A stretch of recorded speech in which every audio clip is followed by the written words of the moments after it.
नमस्कार दोस्तों, आज के वीडियो में हम लोग पढ़ने वाले हैं 2013 परीक्षा में पूछे गए प्रश्नों के क्वेश्चन नंबर 31 से आज स्टार्ट करेंगे हम लोग। तो आइए स्टार्ट करते हैं। क्वेश्चन नंबर 31 में कह रहा है के का मान ज्ञात कीजिए ताकि तीनों बिंदु संरेखीय। संरेखी का मतलब क्या होता है? संरेखी का मतलब कि तीनों बिंदु जो होंगे एक ही रेखा पर लाई करेंगे, यानी एक ही रेखा पर स्थित होंगे। अर्थात जब भी एक ही रेखा पर स्थित होंगे उस समय त्रिभुज का जो क्षेत्रफल होगा वो 0 के बराबर हो जाएगा। तो चलिए लिखते हैं यहाँ क्वेश्चन नंबर 31 में। क्वेश्चन नंबर 31 में लिखेंगे चूँकि तीनों बिंदुएं संरेखी हैं, इसलिए इन तीनों बिंदुओं से जो त्रिभुज बनेगा उसका क्षेत्रफल हो जाएगा 0। इसलिए यहाँ लिख सकते हैं त्रिभुज का क्षेत्रफल बराबर 0। आइए अब सॉल्व करते हैं। त्रिभुज का क्षेत्रफल का फॉर्मूला हमें पता है, होता है 1/2 mod of x1 into y2 minus y3 into x1 into y2 minus y3 plus x2 into y3 minus y1 plus x3 into y1 minus y2 is equal to 0। आइए अब वैल्यू रखते हैं। वैल्यू है हमारा 1/2 मॉड ऑफ x1 का value है 7 रख दिए, y2 माइनस y3 तो y2 1 है और y3 k है तो 1 माइनस k, x2 का वैल्यू 5 है तो प्लस 5, y3 का वैल्यू है k और माइनस माइनस मिल के प्लस हो जाएगा तो k प्लस 2 हो गया। उसके बाद x3 का वैल्यू 3 दिया है तो 3 गुना y1 माइनस y2 यानी -2 और माइनस का 1 तो -2 माइनस का 1 और ये मॉड में रहेगा इज इक्वल टू 0। इस 2 को इधर भेज देंगे तो 2 का इधर गुना होगा 0 के साथ तो ये हो जाएगा 0।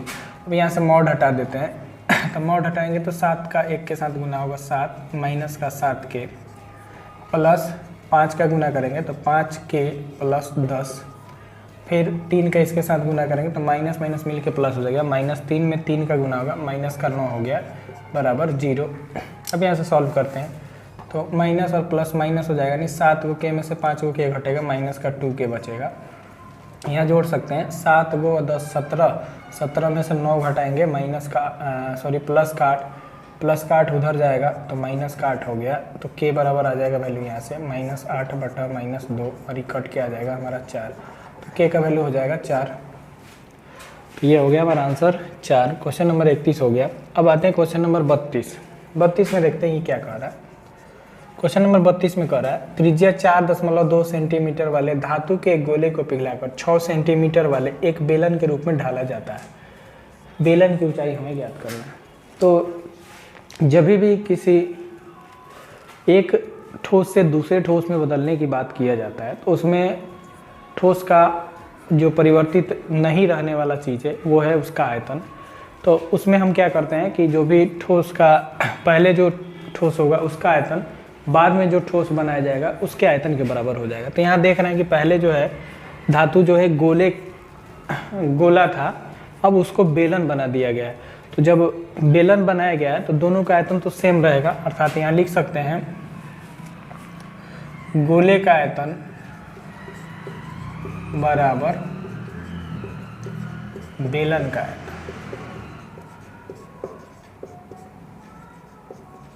तो यहाँ से होता है फार्मूला, गोले का आयतन का फार्मूला होता है 4/3 और इसके त्रिज्या का क्यूब। तो 4/3 और त्रिज्या दिया है 4.2 सेंटीमीटर, और गोले का आयतन का जो फार्मूला होता है 4/3 पाई आर क्यूब, यानी त्रिज्या का क्यूब हो जाएगा, उसके बाद पाई।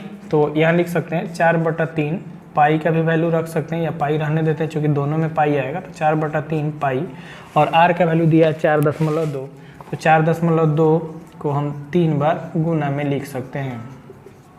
उसके बाद बेलन का जो आयतन होता है वो होता है पाई आर स्क्वायर एच के बराबर, ठीक है। तो इसकी त्रिज्या दी हुई है, इसकी ऊंचाई हमें ज्ञात करना है। तो पाई रख देते हैं, आर का वैल्यू जो दिया है 6 दिया है तो 6 गुना 6 और फिर एच का वैल्यू हम छोड़ देते हैं, एच हमें निकालना है। आइए हम सॉल्व करते हैं इसे। पाई से पाई को काट सकते हैं, फिर एच का वैल्यू हमें निकालना है। यहाँ इस 6 और 6 को नीचे भेज देते हैं तो 4 गुना ऊपर हो गया हमारा 4.2 गुना 4.2 गुना 4.2 और नीचे जो वैल्यू आएगा वो हो गया 3 और ये 2 को 6 नीचे आ जाएगा। यहाँ सब इसको हम सॉल्व करते हैं। 1.4 बार में 6 से कटेगा, 0.7 बार में 6 से कटेगा, 0.7 बार में। इसको हम सॉल्व कर देते हैं तो ये हो जाएगा 4 गुना 1.4 गुना 0.7 गुना 0.7। इसको सॉल्व करते हैं, 7 7 49 हो जाएगा, तो 4 गुना 1.4 और इसका 49 हो जाएगा, तो इसको लिखेंगे 0.49। चूँकि दशमलव के बाद 2 अंक है तो 2 अंक पे दशमलव लगाएंगे। बाकी इसका गुना कर लेते हैं, 14 9 126 का 6 हासिल 12, 14 चौक का 56 और 12 ये हो जाएगा 68। अब 3 अंक पे दशमलव लगाना है तो दशमलव को यहाँ रखेंगे, फिर 4 का गुना कर रहे हैं। 4 छक्के 24, 24 का 4 कैरी हो गया 2, 4 8 32 और 2 34 का 4 हासिल 3, 4 छक्के 24 और 3 27। अर्थात दशमलव हमें 3 अंक पे लगाना है तो 2.744 और ये हो गया सेंटीमीटर में। तो ये हमारा बेलन की ऊंचाई होगी और ये हमारी आंसर भी हो गया। ठीक है, तो यहाँ से क्वेश्चन नंबर 32 का आंसर आ गया हमारा 2.744। आइए अगला क्वेश्चन देखते हैं।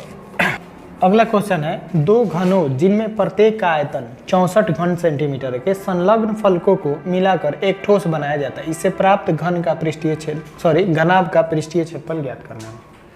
तो जैसे ही 2 घन को मिलाएंगे तो 2 घन को मिलाने पर उसके एक बीमा में बढ़ोतरी होगी। अगर मान लेते 2 घन यहाँ है, सपोज डेट यहाँ हम दिखा देते हैं आपको, ये एक घन हो गया और इसी में हमने एक और घन लेकर ऐसे जोड़ दिया, तो ये बन गया एक घनाभ। तो इसमें बढ़ा क्या, तो इसमें केवल बढ़ रहा है लंबाई को बढ़ा सकते हैं आप। एक भुजा, कोई भी भुजा, लंबाई चौड़ाई आप कुछ भी बढ़ा सकते हो। तो यहाँ से केवल लंबाई में वृद्धि होता है, बाकी चौड़ाई है जितना रहता है उतना ही रहता है और ऊंचाई जितना रहता है उतना ही रहता है। तो इसमें चेंजेस किस में आता है जी, लंबाई में, यानी लंबाई बढ़ जाएगा बाकी सेम रहेगा। तो सबसे पहले एक घन का आयतन दिया है जी, घन का आयतन दिया है 64 सेंटीमीटर की, या घन सेंटीमीटर आप कह सकते हो। और घन का आयतन जो होता है वो होता है भुजा क्यूब, तो हमें भुजा का पता चल जाएगा। भुजा क्यूब बराबर लिख सकते हैं 64, तो भुजा का वैल्यू निकालेंगे तो ये हो जाएगा क्यूब रूट 64। जैसे ही इसका क्यूब रूट निकालेंगे यानी घनमूल निकालेंगे तो ये हो जाएगा 4 सेंटीमीटर, यानी घन की जो भुजा हुई वो 4 सेंटीमीटर हुई। देख लीजिए ये 4 हो गया जी, ये 4 हो गया, ठीक है। फिर उधर हो गया इसका चौड़ाई, ये भी 4 होगा। तो यहाँ देखेंगे ये 4 और ये 4, यानी एक भुजा बढ़ रहा है, यानी लंबाई में बढ़ोतरी हो रहा है। तो यहाँ से लिख सकते हैं कि घनाभ की लंबाई चौड़ाई ऊंचाई लिख लीजिए। अब इससे 2 को जोड़ने पर जो घनाभ की लंबाई बनेगी वो 8 सेंटीमीटर हो जाएगी, बाकी घनाभ की जो चौड़ाई होगी वो 4 ही रहेगी और घनाभ की जो ऊंचाई होगी वो भी हमारी 4 सेंटीमीटर ही रहेगी। तो यहाँ से हमें घनाभ का वक्र पृष्ठ क्षेत्रफल निकालना है या पृष्ठीय क्षेत्रफल निकालना है। तो घनाभ का पृष्ठीय क्षेत्रफल किसके बराबर होता है, तो वो होता है 2 गुना लंबाई गुना चौड़ाई प्लस चौड़ाई गुना ऊंचाई प्लस लंबाई गुना ऊंचाई, ये होता है फार्मूला। ये रखते हैं वैल्यू 2, लंबाई का वैल्यू है 8 गुना 4, फिर 4 गुना 4 प्लस लंबाई का वैल्यू फिर 8 और गुना 4। तो यहाँ से सॉल्व करेंगे, ये हो गया 32, ये हो गया 16 और ये भी हो गया 32। 32 64 में 16 जोड़ेंगे 80 और 80 का 2 के साथ गुना करेंगे तो ये हो जाएगा 160 और ये हो गया सेंटीमीटर स्क्वायर और ये हो गया हमारा आंसर।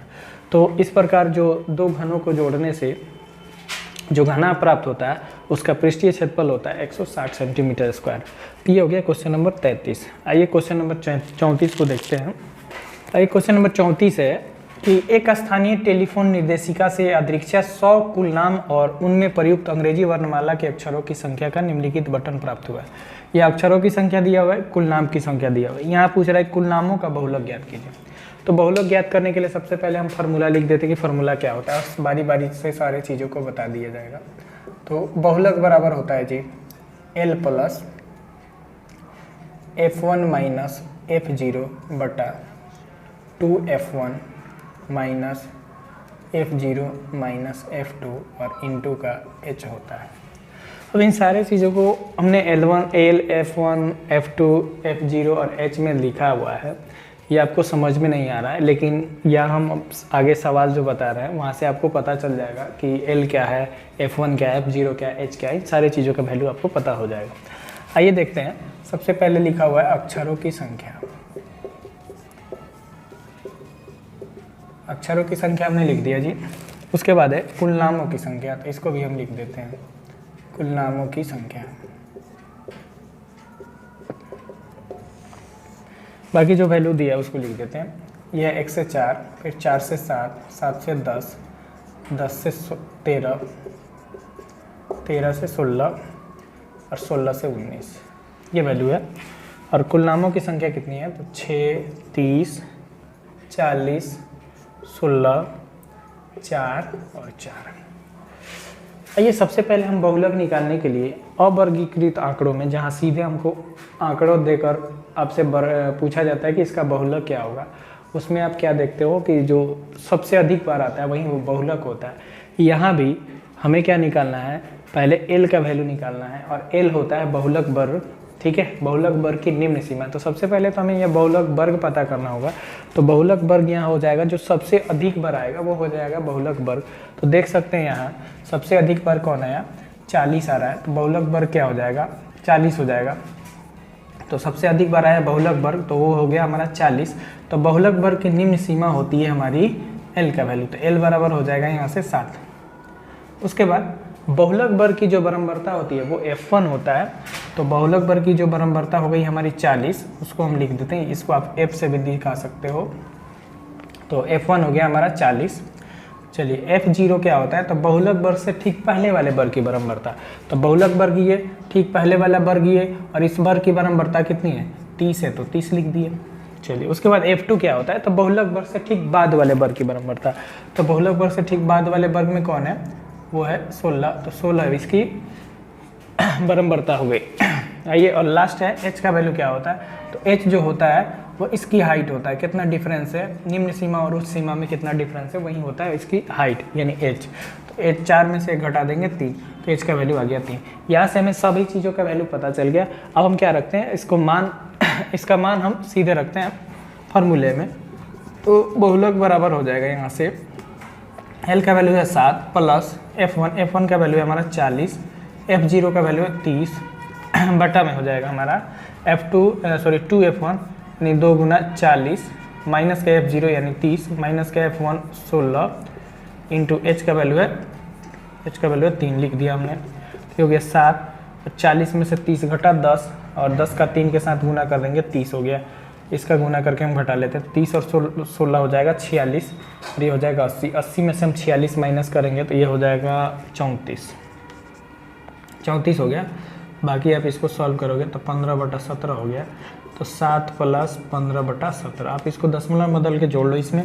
तो 7 प्लस 15/17 को हम भाग दे के बना रहे हैं जी, ये हो जाएगा 0, दशमलव लगा दिए, 17 8 136, 14 बचा 17, फिर 17 8 136 यानी 0.88 आएगा और बीच आएगा। तो इसको हम लिख सकते हैं 7.88। तो ये हो गया हमारा बहुलक का वैल्यू आ गया जी 7.88। ये हमारा आंसर हो गया। क्वेश्चन नंबर है जी 34। तो 34 को हमें ऐसे बनाना है, ठीक है।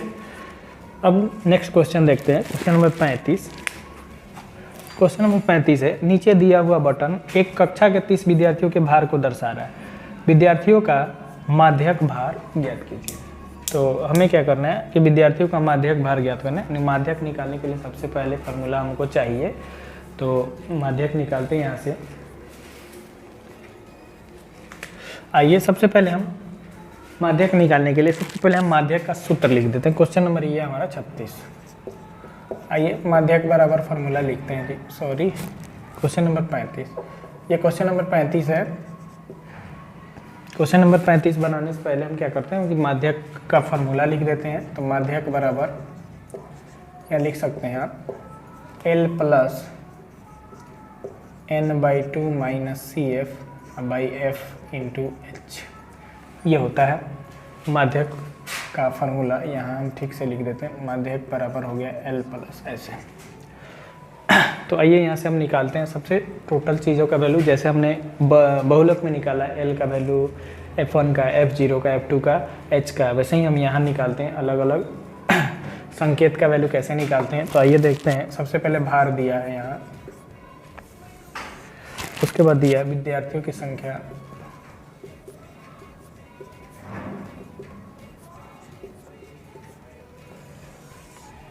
इसके बाद आपका होता है संचयी बारंबारता, जिसको CF से दिखाते हैं, संचयी बारंबारता। ये F हो गया और ये CF हो जाता है। आइए यहाँ से निकालते हैं। 40 से 45 से भार, 45 से 50, 50 से 55, 55 से 60, 60 से 65, 65 से 70 और 70 से 75। यह वैल्यू आपका। बाकी 2 3 8 6 6 ऐसे लिख दीजिए। 2 3 8 6 6 3 2 3 2। ये हो गया विद्यार्थियों की संख्या। आइए हम संचयी बारंबारता निकाल ले। तो संचयी बारंबारता कैसे निकाला जाए? तो पहले वाले वर्ग के लिए तो सेम हो जाएगा, लेकिन दूसरे वाले में इसको जोड़ दीजिए। तो 2 3 5, 5 8 13, 13 6 19, 19 6 25, 25 3 28 और 28 2 30। ये हो गया संचयी बारंबारता। अब हमें क्या देखना पड़ता है कि सबसे पहले हम माध्यक वर्ग देखेंगे। तो माध्यक वर्ग क्या होता है? वो होता है n पर डिपेंड करता है। हम क्या करते हैं कि n/2 निकालते हैं, और n/2 जो होगा हमारा माध्यक वर्ग को वही निर्धारित करेगा कि माध्यक वर्ग होगा कौन। तो n/2 हम निकालते हैं। n/2 यानी 30, n है टोटल हमारा 30, तो n/2 हम पहले फाइंड करते हैं, यानी 30/2। ये हो गया हमारा 15। अब हम 15 से ठीक अधिक, या हाँ 15 से ठीक अधिक वाले संचयी बारंबारता को देखते हैं। तो 15 से ठीक अधिक कितना हो गया? 19 हो गया। ये 19 ही हमारा माध्यक वर्ग होगा। अब यहाँ माध्यक वर्ग, वहाँ हमने बहुलक वर्ग लिया था, यहाँ हमने माध्यक वर्ग लेना है।